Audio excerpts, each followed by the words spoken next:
Out of the shadows of the past, as from a faded tapestry of time's procession, slow and vast, I step to bid you bear with me, the while your fancy I engage, to look upon another age. An age when on the human tide the plumed wave of chivalry rose to its summit, sweeping wide across a nation's mighty sea. France never shone a brighter power than in this high, romantic hour. So come with me to France of old, to fiery days when hearts beat high, when blood was young and hate was bold, and sword crossed sword to do or die. For love and honor gloried then, and friendship reached its peak with men. Friends were friends in those brave days. Athos, Porthos, Aramis, aye, graved our hearts with a mystic phrase, bound our lives with a mystic tie. Come, stir your soul with our ringing call of all for one, and one for all. Come on, come on, come on!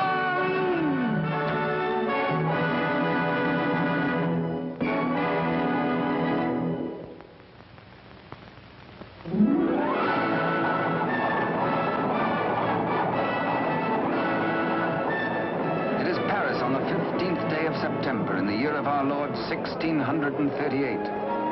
Public excitement runs high. The populace enjoy a general holiday. Impatiently, they wait for the news of an heir to the throne of France.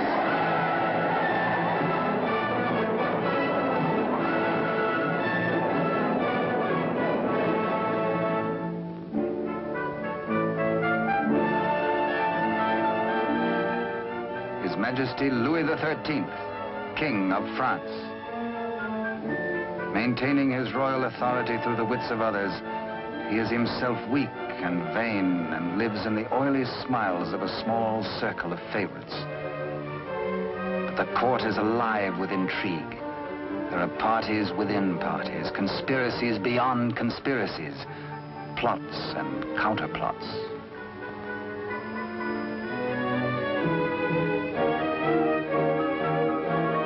His Eminence Monseigneur the Cardinal, Duc de Richelieu.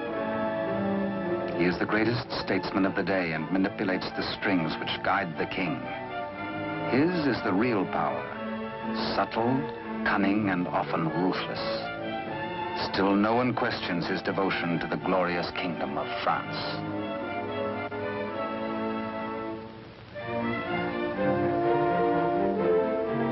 On this auspicious morning, the king pays a state visit to his queen. It is the custom for the sovereign and his courtiers to attend the expectant royal mother until his child is born.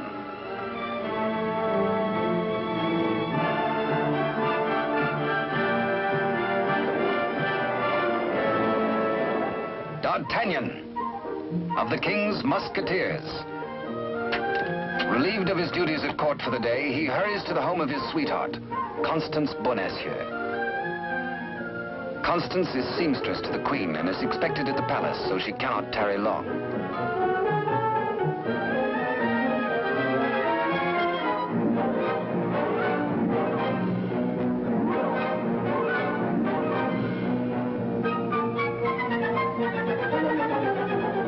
Even the most eager lover, by error, can sometimes kiss amiss, or miss a kiss.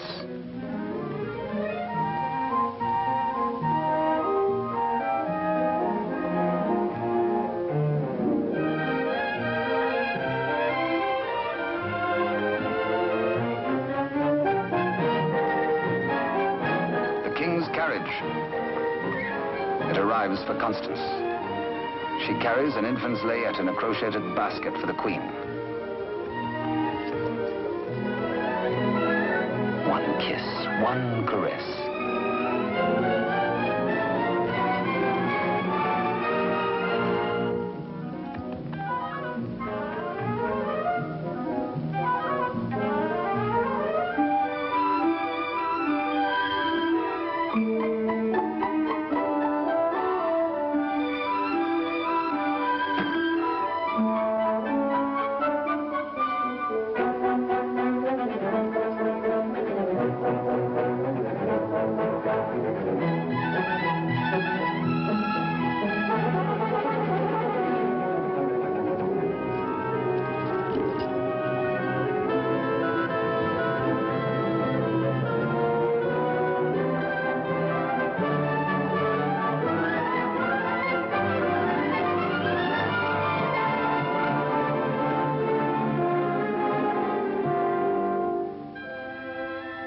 A kiss truly is a delicate plant requiring privacy to grow into a tender blossom, the dream of all lovers.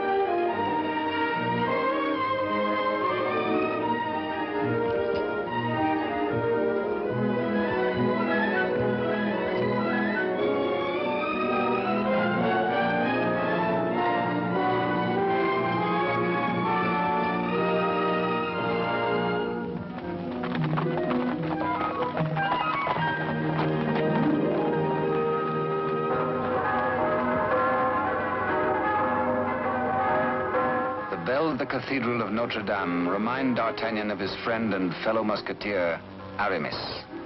He might be in danger. Aramis had threatened to continue his flirtations with the pretty owner of a roving, provocative eye, who unfortunately is married to an officer in the Cardinal's Guards. The guardsman naturally resents these attentions from this musketeer, but is restrained. Has not the Cardinal forbidden these duels with the King's Musketeers? Hola! Famous battle cry of the Musketeers. Instant help comes from the most fearsome steel in the kingdom. Huge Porthos, brave, strong, a King's Musketeer. And Musketeer Athos, gentle Athos, yet a deadly swordsman is able to kill with his left hand as with the right.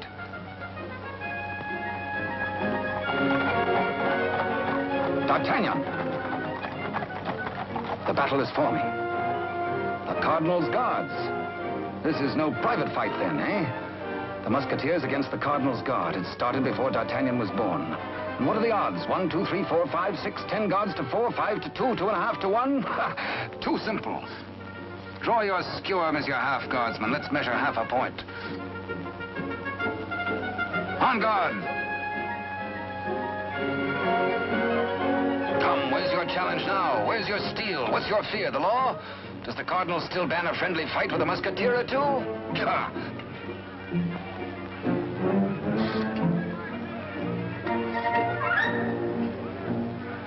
Porthos, as always, is thirsty. He has capacity. D'Artagnan, with his quicker eye, has a more bountiful drinking source.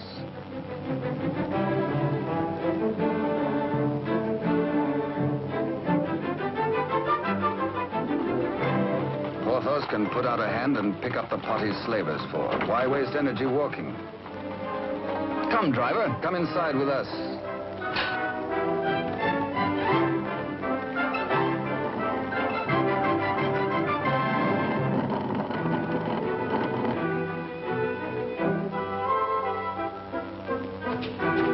The old driver swears his wagon is damaged. His master will skin him. His horse is loose. He has a terrible wife. He has trouble. Everybody is mean to him. He has to be mean, too. Ha-ha! Now, take your temper out on me, good friend. Now, feel better? Now we can talk. I'll win you the price of your horse and more. Come, guardsman, I challenge you to game. This is not forbidden you.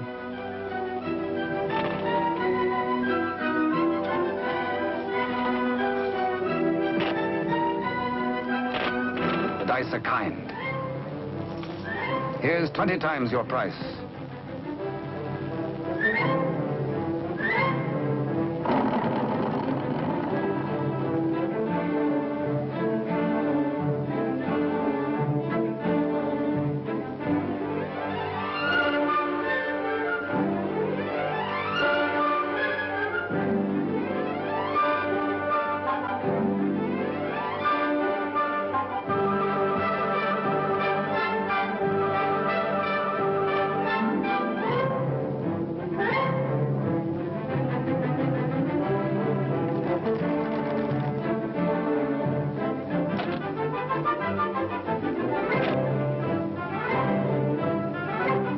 Luck riding high, D'Artagnan returns to the dice game. Laughing and playing a while longer, he wins hands down from a fat-headed guardsman while waiting for the late evening rendezvous with Constance. Porthos, too, has women on his mind.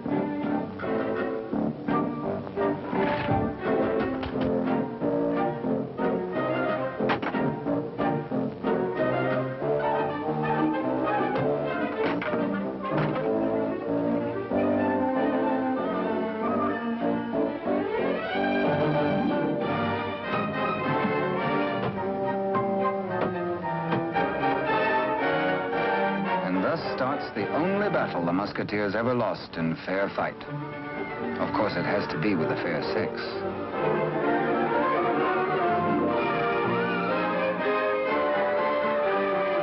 For the first time in his life, a panic-stricken Porthos screams a terrified, "Hola!" Athos hears him.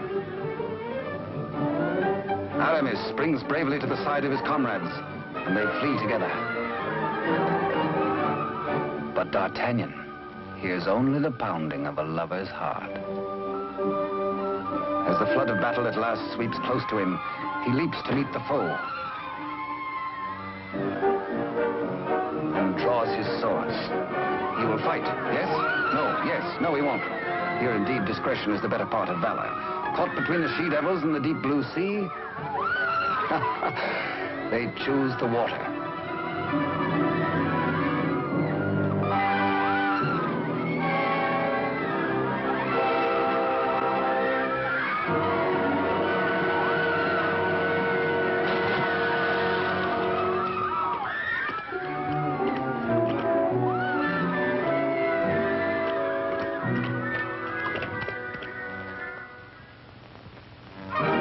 Next morning, the city is in ferment.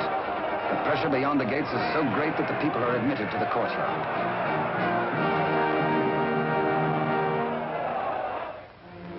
Adjoining the Queen's apartment, Constance prepares the layette.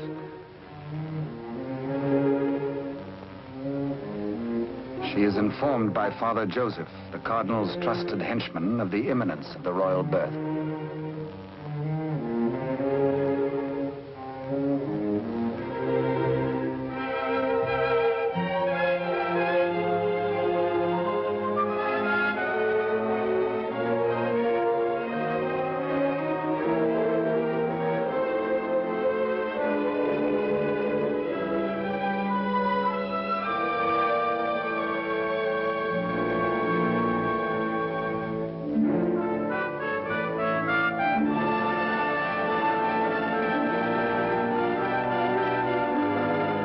And so a prince is born to France, one day to become Louis XIV.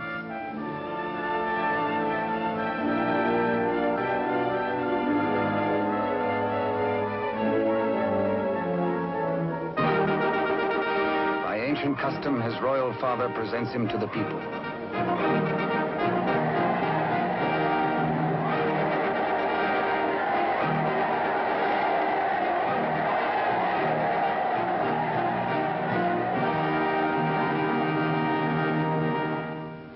But in the Queen's bedroom, another cry is heard. One of those rare turns of destiny. And Constance is the first to warn the tired, dozing midwife.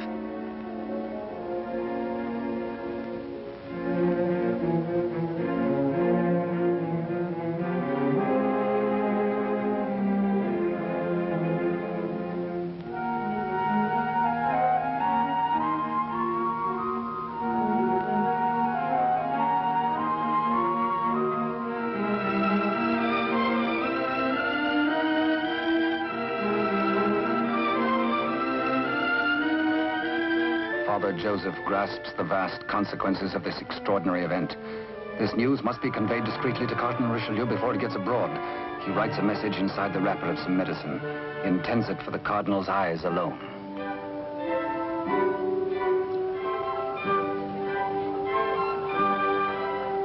Your medicine, Your Eminence.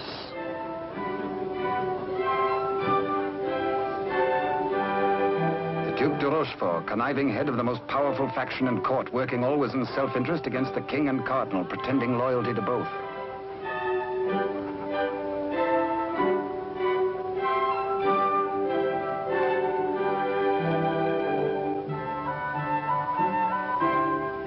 The necessity for caution on the part of Father Joseph is indeed well-founded. De Rochefort, having many times seen messages thus taken to His Eminence, becomes inquisitive. He resolves by a simple trick to learn the secret passed to the Cardinal. A substitution of scraps of paper.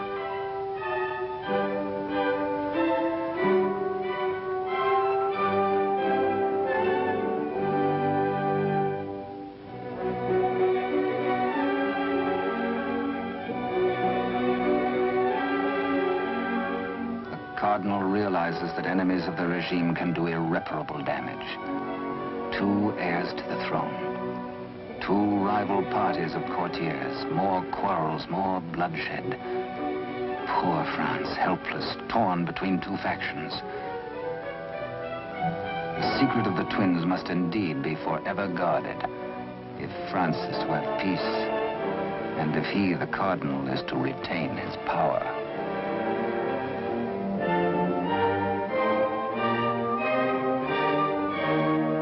Pretender, this.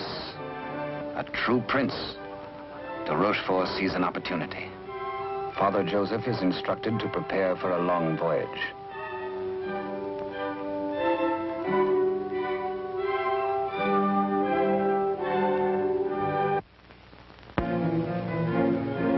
The Cardinal has a plan. He sends a page to summon de Rochefort.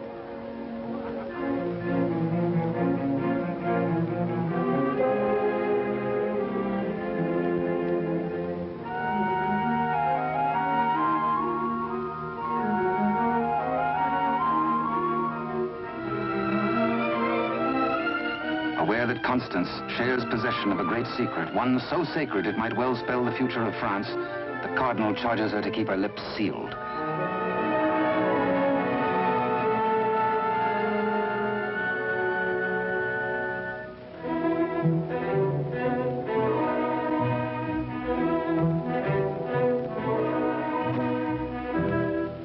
Richelieu entrusts the wily de Rochefort with Constance's safety.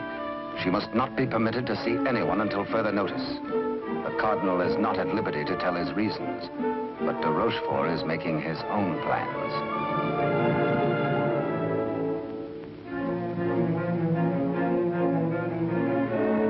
In accordance with the Cardinal's command, Father Joseph, accompanied by the midwife, secretly takes the twin away to the Spanish border. The child shall be raised as a commoner with no knowledge of his royal birth.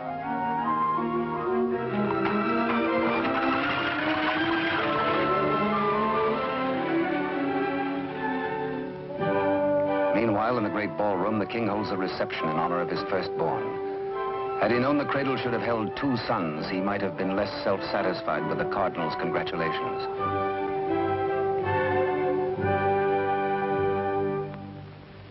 To the notorious Milady de Winter, de Rochefort comes to reveal this chance of fate. The future of France may be in their hands. He tells her he will turn Constance over to her. She is to escort Constance to the convent of Saint-Gamel. There, force her to tell the whole of the Cardinal's secret and plans. He will play one against the other, Cardinal against King, for his own ambition.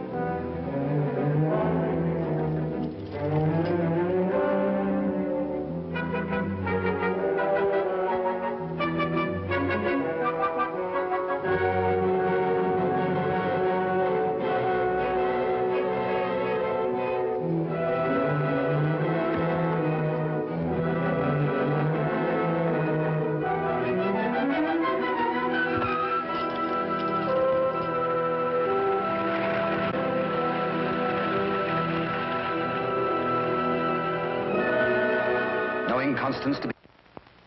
One of the chair carriers runs with the news to the Musketeers' barracks.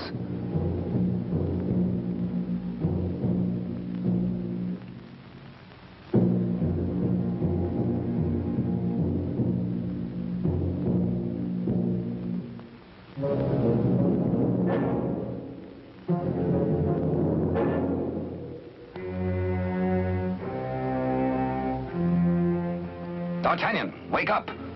Constance taken by force, by de Rochefort.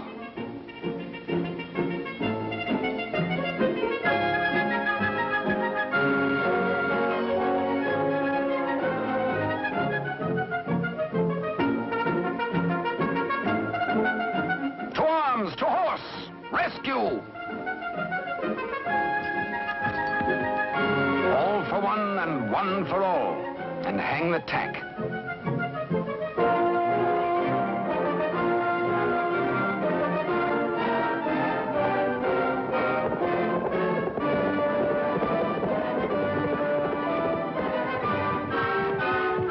The wily cheat is in no mood to cross steel with this angry Gascon bent on justice.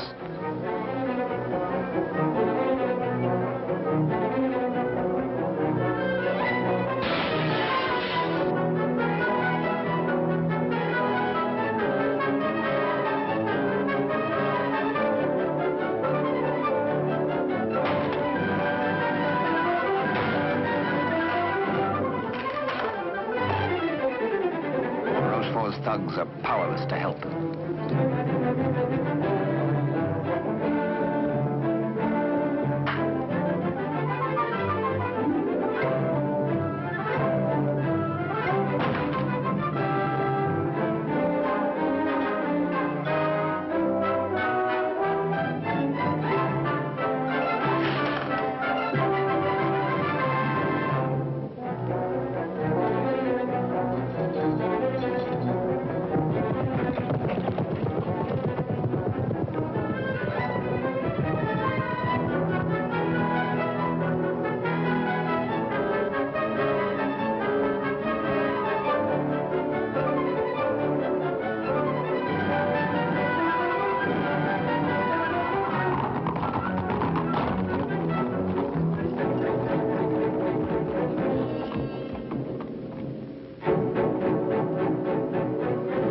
Rochefort is stubborn.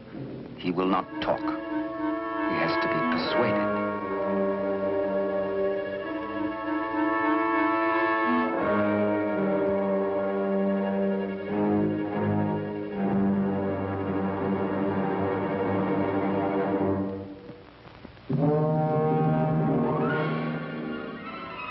Probe goes on. Where is she? Where is Constance? Talk or fall 200 feet to the bottom of the well. Talk or die.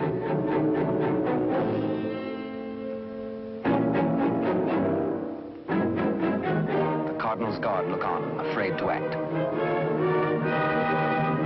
A strand at a time, steel cuts through hemp. 3 strands of it, and now but 2.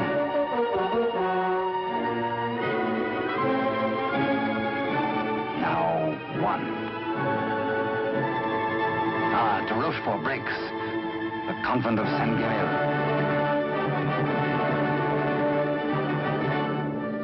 To the rescue!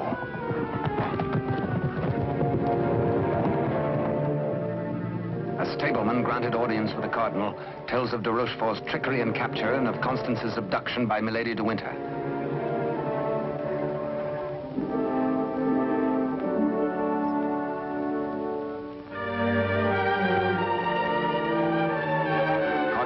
And his escort reach the well to confront the Duke.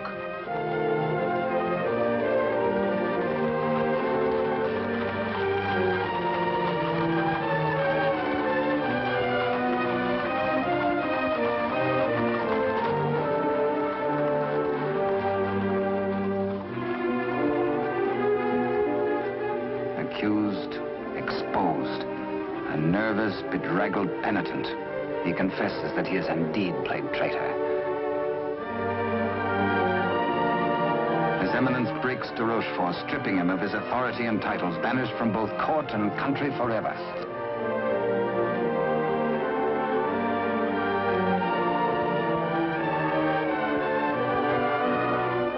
Fearing for the safety of Constance, the Cardinal speeds in pursuit of Milady de Winter.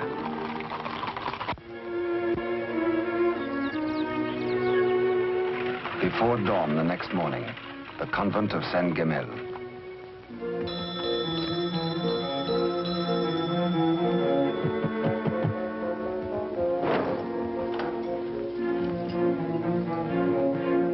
Milady de Winter assures the unsuspecting nuns her prisoner is an enemy of the state, to be confined to the convent on orders of the Cardinal.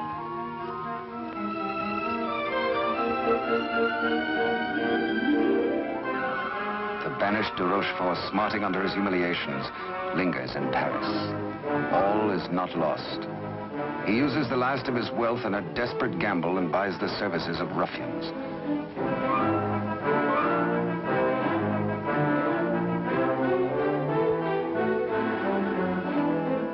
Pursue the cardinal and assassinate him.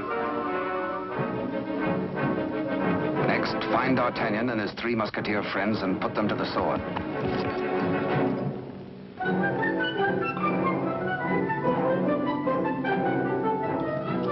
De Rochefort still dreams of himself in terms of the most powerful man in France.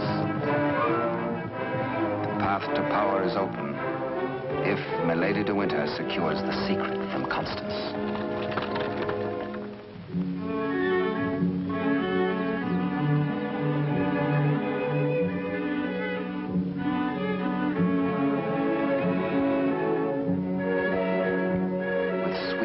And honeyed entreaties, the unscrupulous Milady de Winter seeks to cajole Constance into telling all she knows.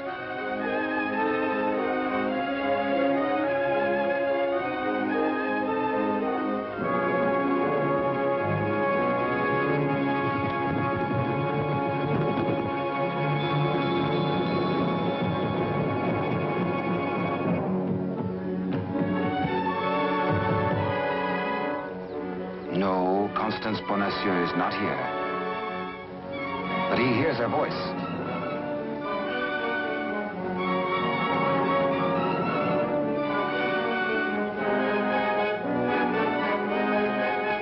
Hola! One for all and all for one.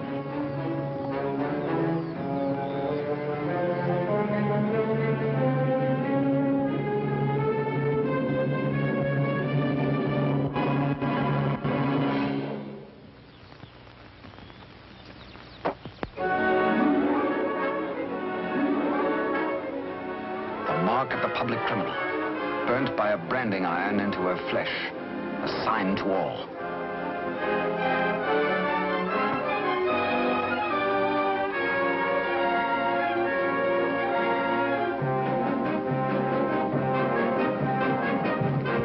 Exposed to Constance as a criminal, Milady de Winter is desperate. If caught thus in a second act of crime, by the laws of France, Milady must face public execution.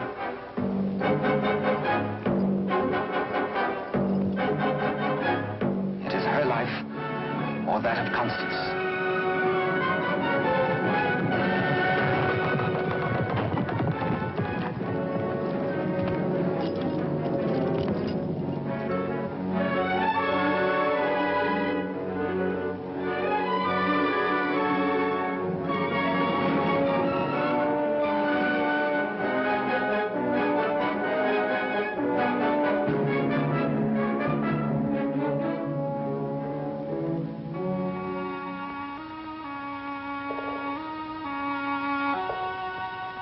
D'Artagnan hears Constance whisper that she loves him above all men.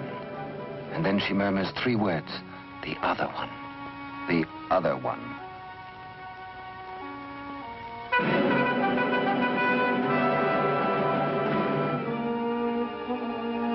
D'Artagnan strains to hear the faint pulse of her words, but Constance dies. The Musketeers take Milady de Winter to her punishment.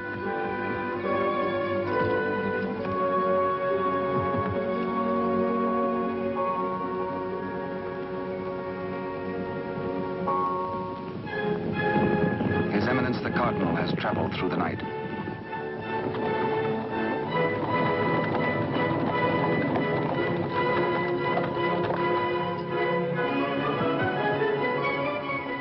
He hears the dreadful news from the Mother Superior. Constance is dead.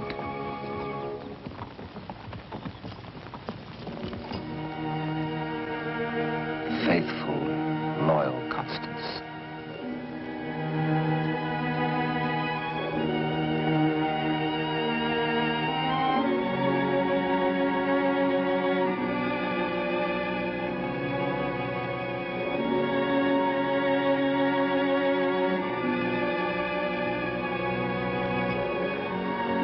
Arrest the murderess, Milady de Winter, and all in concert with her.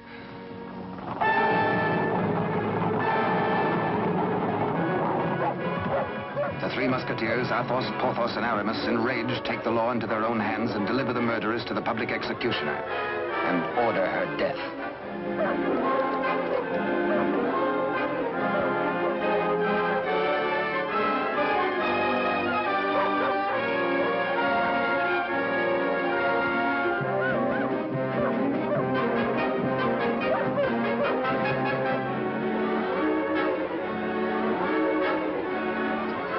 Then de Rochefort's cutthroats close in on the Cardinal's troop.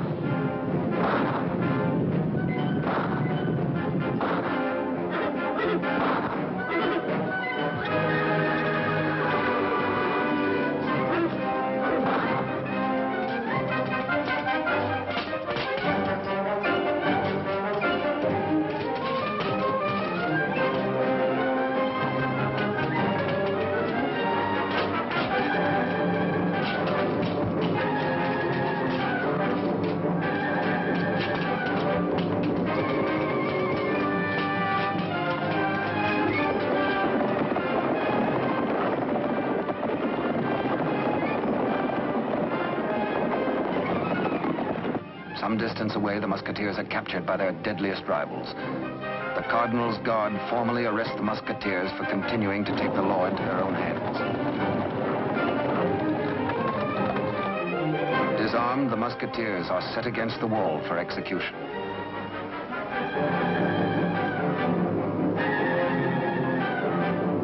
Your guards would take the lives of my friends. Single-handed, they shall have revenge. The Cardinal asks a moment to ponder. Constance dead. A murderess executed. Enough blood has been shed. Now this strife betwixt Musketeer and Guard shall end.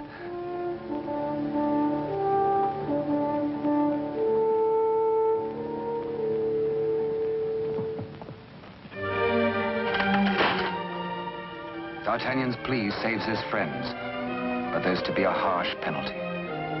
Richelieu's plan concerns the state, and these continuing disputes between his guard and the King's Musketeers.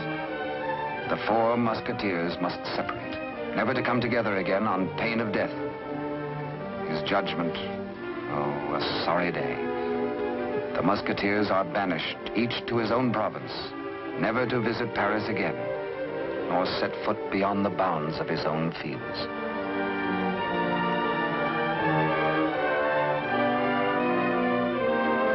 As for you, D'Artagnan, a splendid soldier, reliable, devoted too.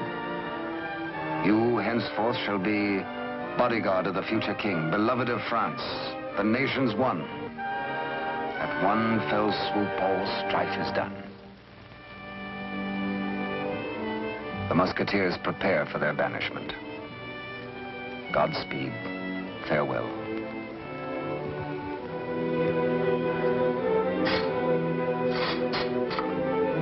Eternal friendship, it shall not pall. All for one, and one for all.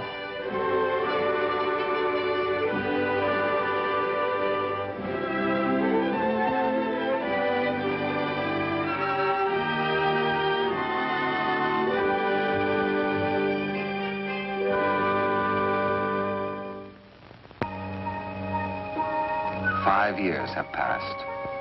France is at peace. The infant prince grows to boyhood.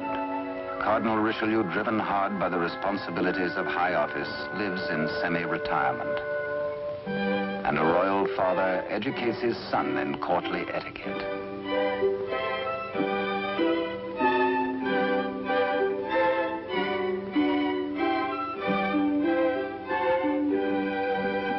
In failing health, His Eminence lives in hourly expectation of death, troubled by word that the second twin bears an identical likeness to the heir.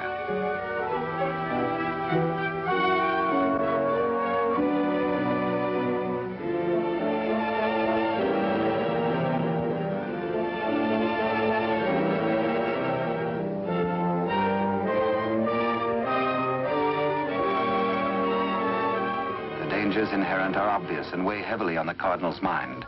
He decides he must protect the prince somehow. His Eminence provides that the rightful twin may always be identified from the other. With the aid of the court jeweler, he caused a gold doubloon to be broken. The smaller piece hangs on a chain around the throat of the infant prince.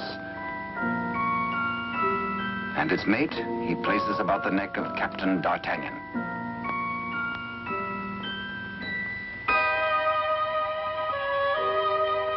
And so, by joining the pieces, the true heir to the throne of France and the prince's first guardian are known to one another for all time. He starts to say, I hold a secret. But the chill hand is upon him. The life spring ebbs, and the great voice is silenced.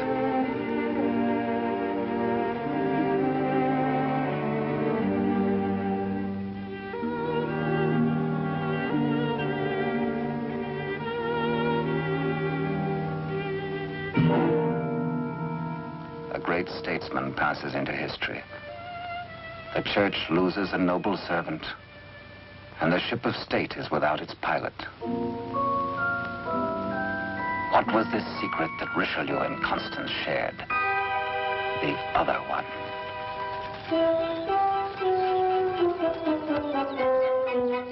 Across the Spanish border, the prince's twin brother is reared by servants of the late cardinal. The banished de Rochefort, living nearby, holds the twin under his very eye. He bides his time. He has only to wait patiently for the proper day.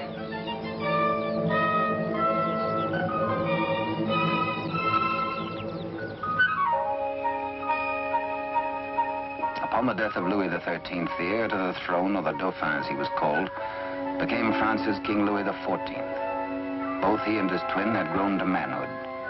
The brothers are alike as two peas in a pod.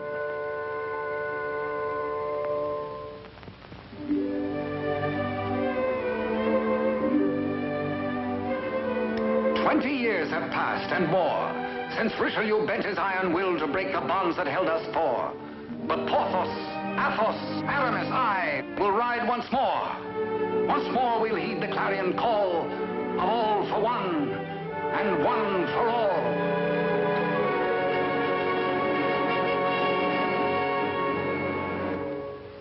During the years, de Rochefort's connivings have brought the exiled twin under his control. Secretly, they have returned to Paris. De Rochefort has lavished upon the usurper the trappings of royalty, teaching him to copy even the handwriting of his brother, the king. Yet the quality of the spirit so generous in the king is replaced in the brother by hatred and viciousness.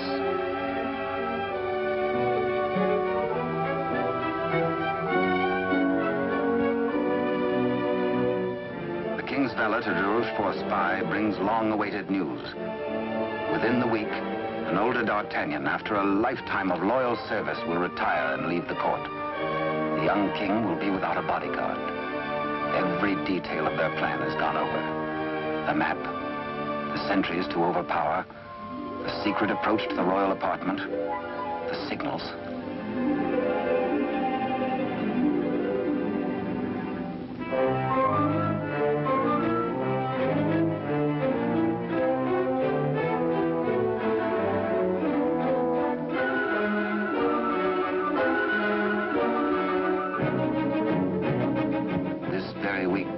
Tells the pretender, you will be His Majesty Louis XIV, King of France. Louis XIV, King of France, spends D'Artagnan's last day in fun and gaiety. The king has applied himself to an education in horsemanship, sportsmanship, and swordsmanship. No two men were ever closer, except they were father and son.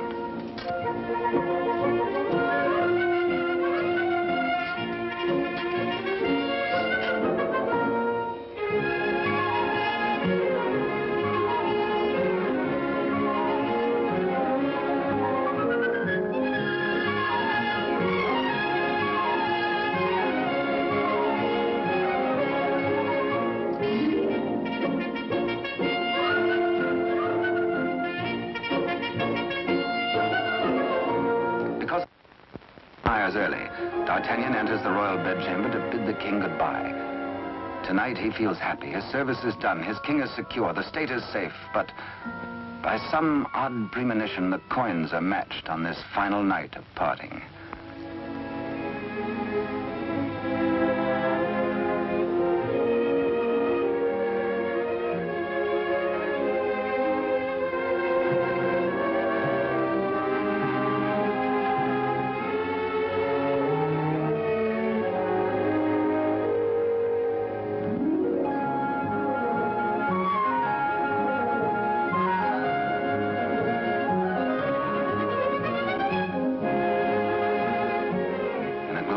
happy memories of a delightful evening with the king, Captain D'Artagnan arrives outside his lodging and is amazed to find himself beset by ruffians.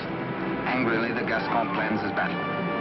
First, he deals with the dagger man decoy, sticks him with his own blade, throws the man's cape to the edge of an open sewer, places his own cape over the decoy's body and fires his own pistol. Aye, up. On to the balcony.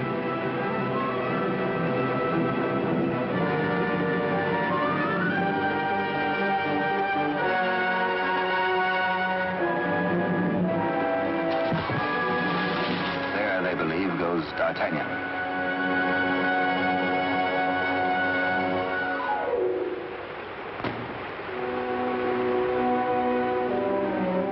Thoughtful D'Artagnan returns to his lodging.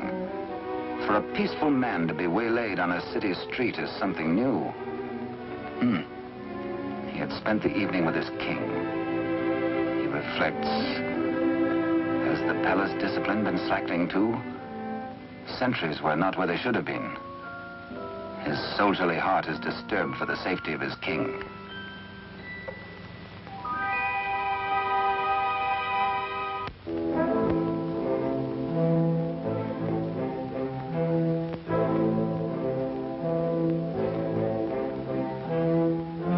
Rochefort's plan is working without a hitch. Sentries at the outer gate have been overpowered. Entry is forced into the inner quadrangle. The palace is entered through a servant's postern leading to long-forgotten cellars. Success. No sound, no word, no warning.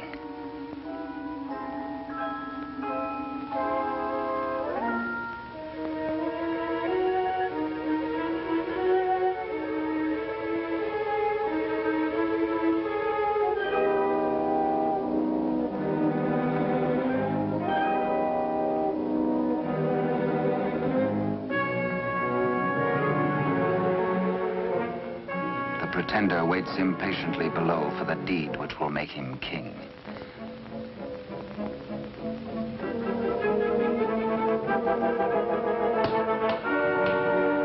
In the anteroom to the king's bedchamber, de Rochefort's maggot awaits his master's signal, ready for the final treachery.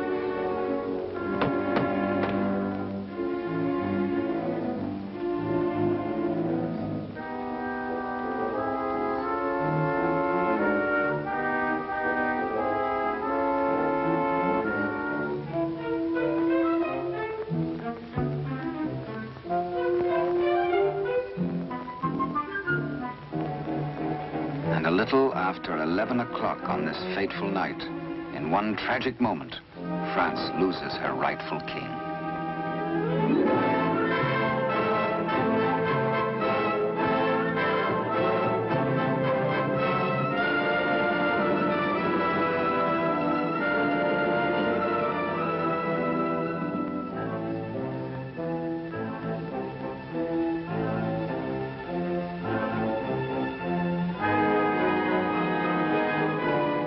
Bewildered, uncertain if he dreams or not, King Louis XIV, surrounded by strangers, looks unbelievingly at a venomously mirrored likeness of himself. The usurper watches his royal brother with a lifetime of hate. De Rochefort's plans have been cleverly checked and double-checked. He means to hold the true king a prisoner as a threat over the head of the usurper should he rebel against his commands. At de Rochefort's order, his cohorts strip the king of his night attire and in exchange dress him in the usurper's clothes.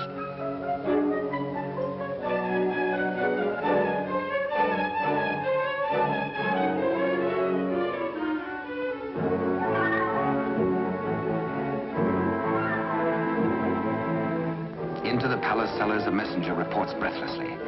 D'Artagnan is dead. His body thrown in the river. Complete triumph at last.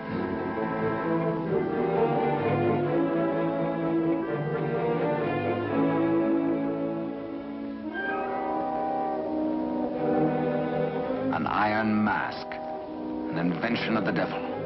An iron mask, a prison within a prison, is placed over the head of the rightful King Louis XIV and locked at the neck, his countenance concealed from all men.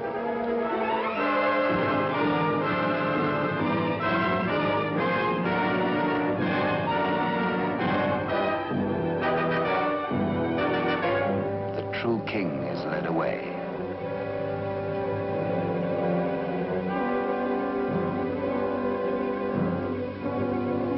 In the quiet of the royal apartments, the true king's bed is occupied by the usurper.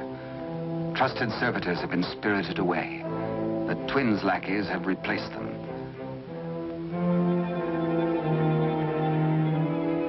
De Rochefort's plan is complete.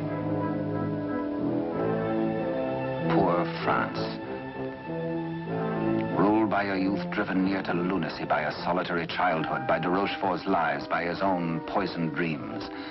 Truly a madman.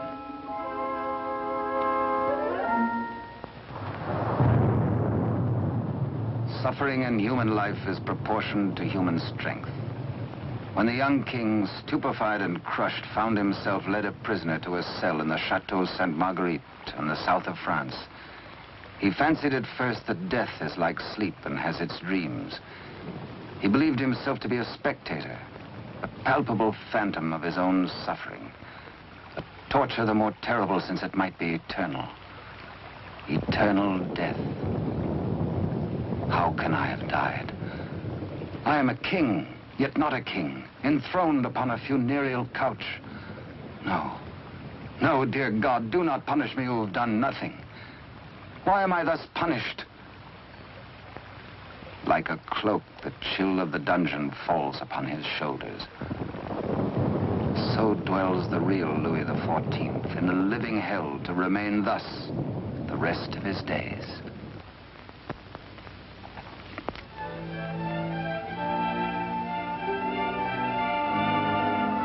The Queen Mother, always restricted, prevented from seeing her son, determines finally to pay him a visit.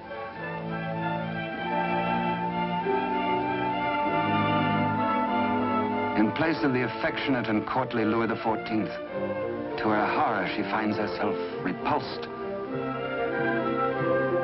Doubts, again doubts. What strange malady besets my son? She thinks again of the other one. De Rochefort hurries to the king's apartment, fearful that a mother's heart has sensed the truth. In pretense of humility, he asks the Queen Mother to leave. Affairs of state.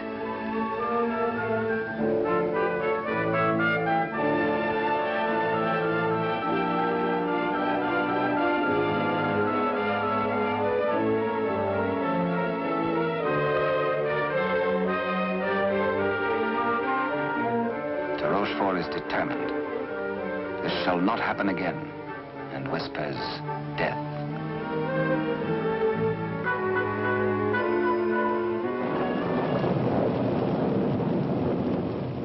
Day by day, night upon night, the prisoner prays for some way to get word to D'Artagnan.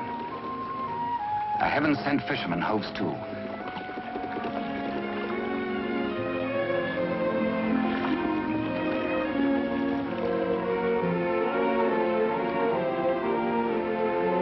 He finishes scratching a message into pewter, and as all good prayers must be, his prayer is answered.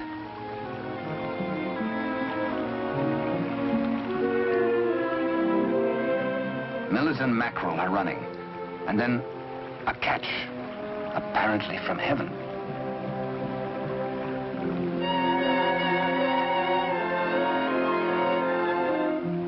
The fisherman reads the name of D'Artagnan, the idol of the nation. A written word, a beloved name, an urgent message.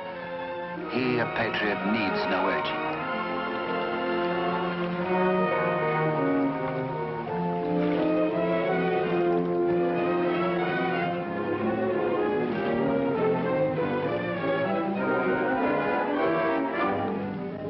Paris goes about its daily affairs, unaware that its rightful king languishes in prison, and the Queen Mother herself faces death as the humble fisherman hastens to D'Artagnan's home. D'Artagnan stays on in Paris, and to his hurt amazement continually finds himself barred from the court. Day by day, week by week, audience with the king has been refused him. The fisherman blurts his weird news. A story hard to believe. A lonely castle which D'Artagnan knows like the palm of his hand. A prisoner in an iron mask behind its bars. But the signature, An etching of a coin that fits his own exactly.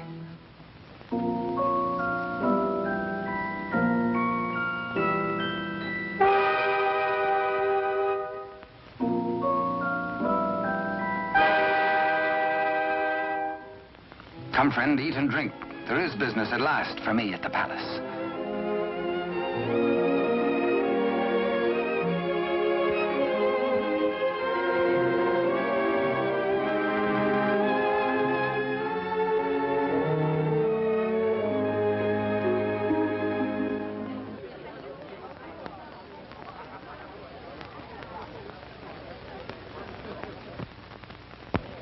Threading his way through the perfumed route of the court's chattering idlers, D'Artagnan finds himself a stranger in a strange atmosphere. And there is reason, he thinks, for this curious tension. De Rochefort and the king. This cannot be the boy I helped nurture into manhood. This is not the face of my king. Those are not his hands that risked neither parried steel nor engaged a point. What's been happening at court? De Rochefort's back in favor, a disgraced exile once more sporting about the throne room in the king's presence. D'Artagnan is amazed and shocked. But a further shock is in store. A chain and coin is passed to de Rochefort. If he can believe his eyes, in all the years he served the king, they never left his royal person. He overhears a snatch of conversation. The other one. And suddenly he hears the dying voice of Constance. The other one. The other one.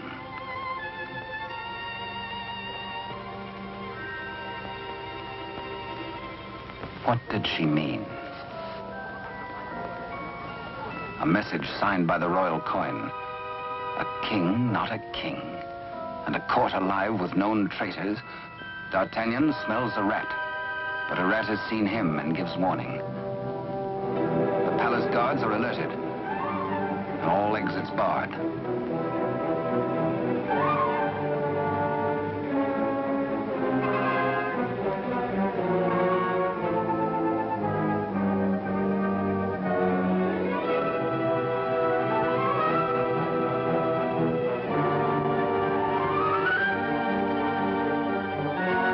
Little do they reckon with a resourceful old musketeer.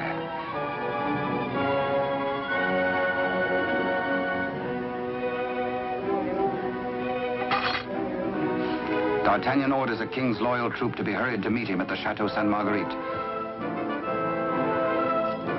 Couriers are to be dispatched to his old friends, the Three Musketeers, Athos, Porthos, and Aramis.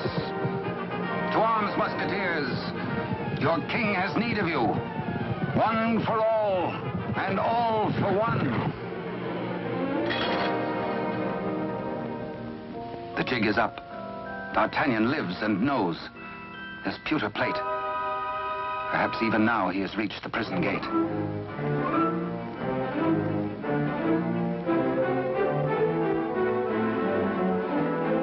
De Rochefort cannot believe his future lies in a common plate.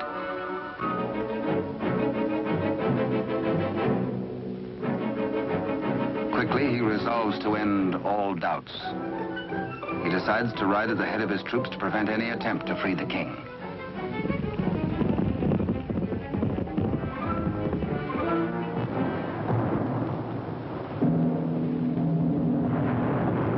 The puzzled D'Artagnan has reached the Chateau Sainte Marguerite, certain that his comrades will join him. Under cover of the raging storm, he rose to the grotto beneath the castle. Many a time as a young officer, he had patrolled this grotto passage. It led, he knew, to the arsenal. Beyond that, the armory. Then the main hall and staircase to the tower itself. Up there is the man in the iron mask, the writer of the message.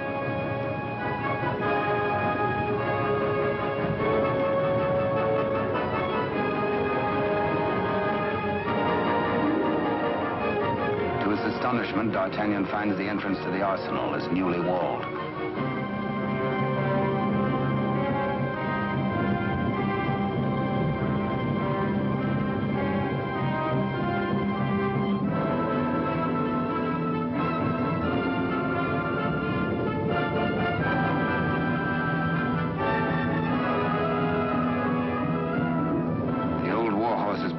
hazard it alone if necessary.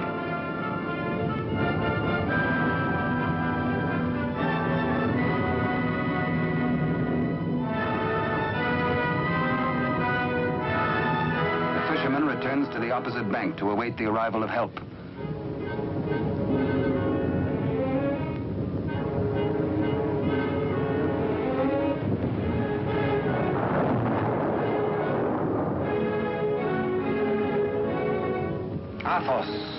A few years older, a little more grizzled, the same brave companion as of old, ready and willing for any gambit.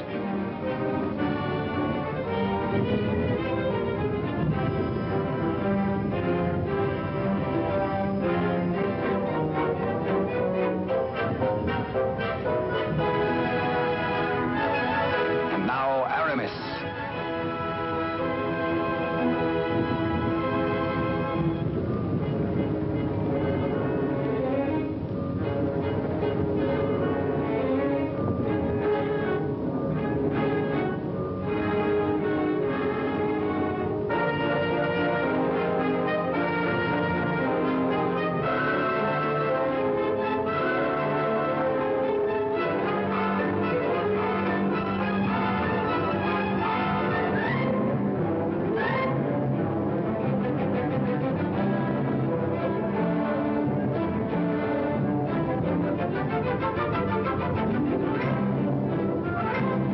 Two of the valiant comrades have arrived. No time to wait for old Porthos, no time for explanations. There's a job to be done. Forward!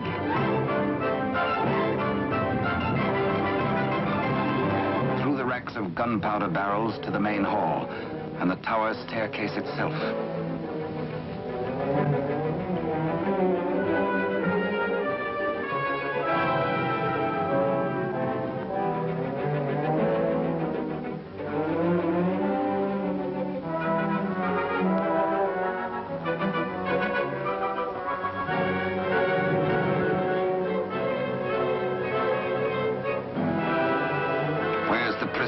Before your gullet tastes this edge, you bloated villain.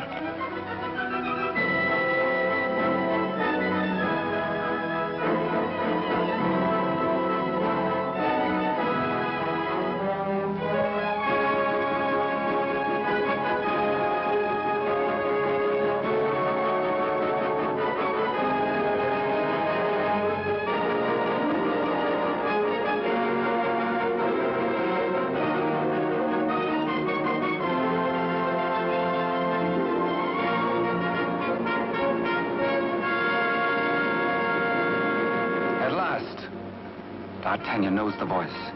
It is his true and rightful king, Louis XIV, King of France.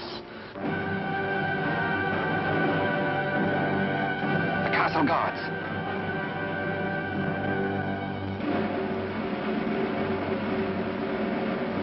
The challenge is met. Hola! The Musketeers fight together again.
more eager on that account, and thirsty as much for the sight of his companions as for a little drop of blood.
All for one and one for all. Be certain, cherished friends, that I shall wait for you. What good times we had together, eh?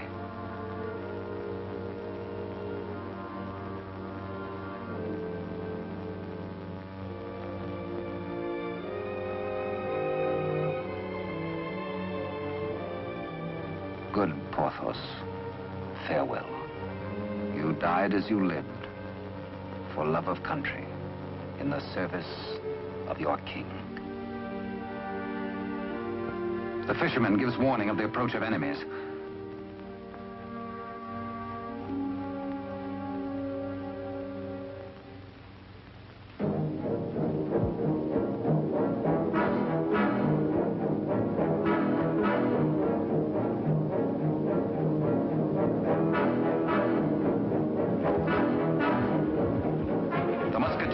The king and gallop off to Paris. De Rochefort rides hard in a last effort to keep his house from crumbling.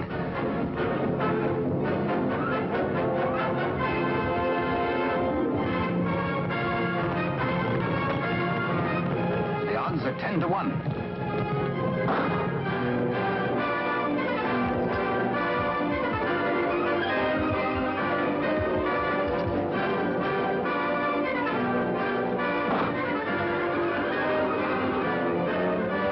Majesty. On to Paris. Farewell, gallant Aramis. A traitor's bullet struck you down. Meanwhile, Athos crosses swords with de Rochefort.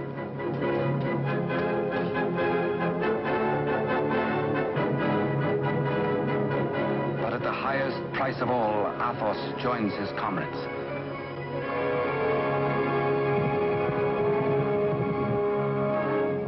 Without knowing his own peril, the half-wit, half-king entertains his royal mother at a palace luncheon.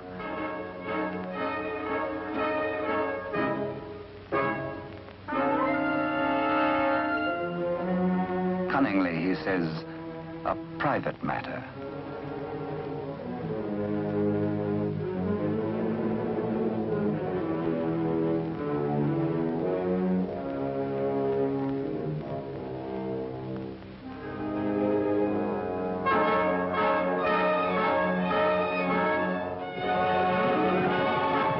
Troops from the palace, friends or foe? Friends. D'Artagnan breathes relief. The king is safe. God save the king!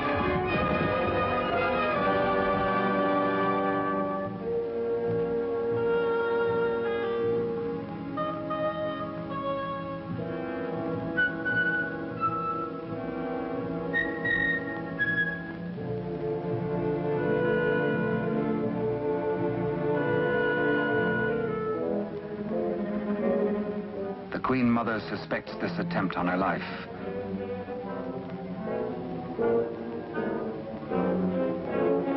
The witch's brew, a subtle poison already responsible for many an agonizing death. Raise your glass, madam.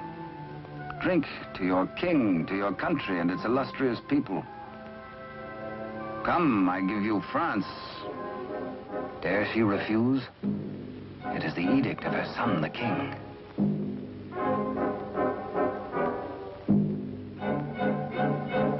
The toast, but a warning cry.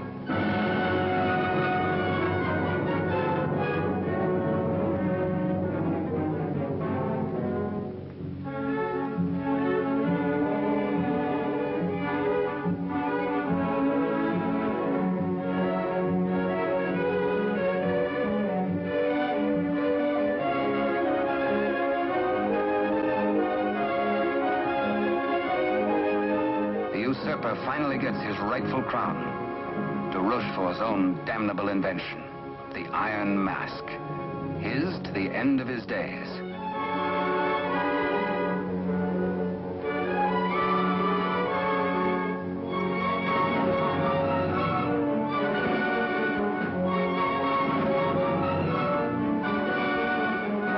As D'Artagnan pours away the poisoned wine, the usurper takes swift, bitter revenge.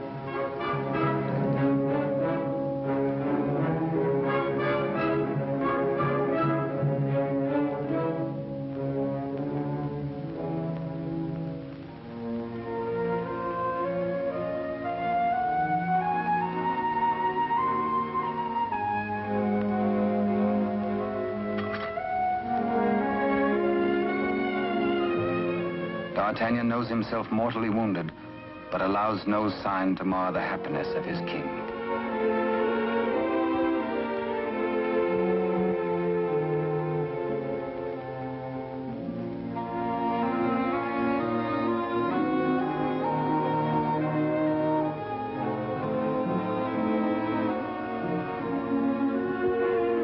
Blood, the weapon of the murderer, with crimson evidence on the blade.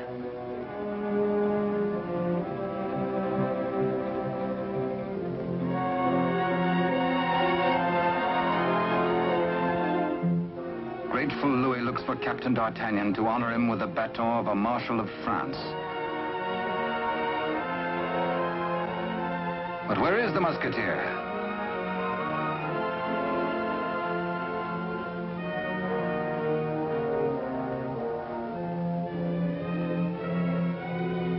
The court resounds with the king's commands and his cry to find his friend and mentor. What a man may think when he knows of the approach of death is secret between himself and his maker. Perhaps the gallant Musketeer thinks most of his lost love, Constance, and of all the tender, lonely years kept warm by her memory. He dies in hope of faith that she might welcome him, that once again they might be one. How can they die, these bright ones? How may such energy, once released, be prisoned by earth or stone or grave? We die as we lived, say they, with life. And with life, how can there be death? Only remember us. Only open a little book and we shall always be with you. To ride a fine horse, or to cross a sharp blade, or carouse with a barrel, or dally with a maid. Come one, come all.